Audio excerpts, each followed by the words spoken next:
historian and former Secretary of State Mike Pompeo, distinguished fellow at the Hudson Institute and a Fox News contributor. Secretary, great to have you with us today. You know, Martha, it's great to be back with you. Thank you. I just want to hit rewind here. I want to replay that soundbite from President Biden when he was asked what he hoped to accomplish while on this trip that we understand they're about to announce to Saudi Arabia. Let's listen to this again. It happens to be a larger meeting taking place in Saudi Arabia. That's the reason I'm going. And it has to do with national security for them, for Israelis. I have a program. Anyway, it has to do with much larger issues than having to do with the energy. Okay. Can you untangle that for us? No, Martha, I can't. I'm not sure he can untangle that.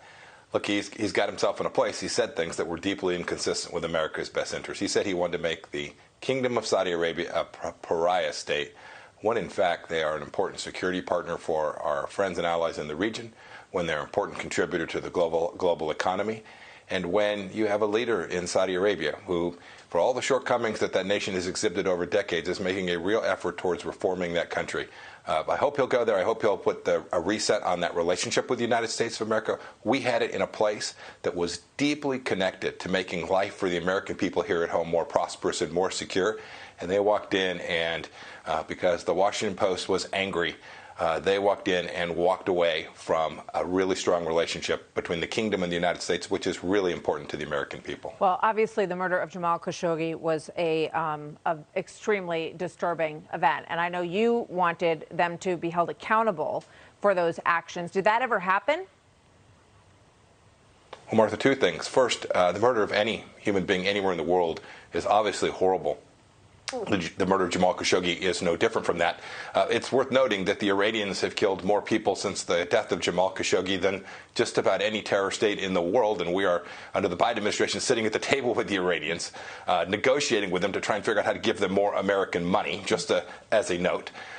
Second, yes, we held them accountable. I don't remember the exact number. It was between 10 and 15 people that we could determine beyond a shadow of a doubt were connected to the murder of Jamal Khashoggi. We sanctioned them. Both Treasury and the State Department did those sanctions. We most certainly made clear that we found this unacceptable. But there was a larger, more important objective for the United States, and that was to make sure that our economy continued strong, that the Iranians, who caused most of the trouble in the Middle East, were pressured, and that the Saudis had the capacity, along with our other partners in the region, to defend themselves from the constant onslaught of missile attacks from Yemen and from Iran. Well, we saw real progress in the Trump administration with you at the helm as well on the Abraham Accords, and I think the president was sort of hinting towards that kind of relationship, talking about security for the Israelis and the Saudis. We'll see when he goes exactly, you know, he can fill in the blanks for us there, I hope. Here is Secretary Lloyd Austin. Let's turn our attention in the last minute that we have here to China. Here is what he said when he went to Singapore and spoke fairly strongly about China's activities in the Taiwan Straits. Watch this. We see growing coercion from Beijing. We've witnessed a steady increase in provocative and destabilizing military activity near Taiwan. But the PRC's moves threaten to undermine security and stability and prosperity in the Indo-Pacific.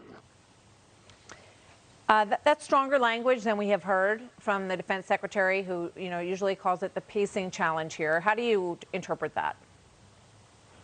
Martha, it is strong language, but he's talking about the strength of the Chinese Communist Party instead of focusing on the strength of the United States of America and our partners and allies in the region. I wish that Secretary Austin had not talked about all the things China is doing, but rather talked about the things that the Biden administration is prepared to do to protect the sovereignty of Taiwan, prepared to make sure that we can still have commercial ships travel through the South China Sea. These are the things the Chinese Communist Party is talking about, to just simply in a speech highlight all the misdeeds and malign activity of the Chinese Communist Party. One could go on for a long time.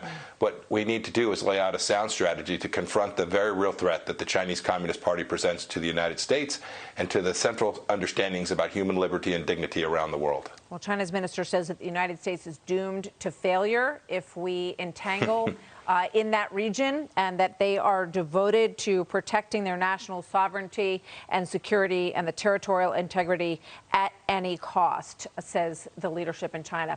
Secretary Pompeo, always good to see you, sir. Thank you very much. Thank you, Martha. Hey, Sean Hannity here. Hey, click here to subscribe to Fox News YouTube page and catch our hottest interviews and most compelling analysis. You will not get it anywhere else.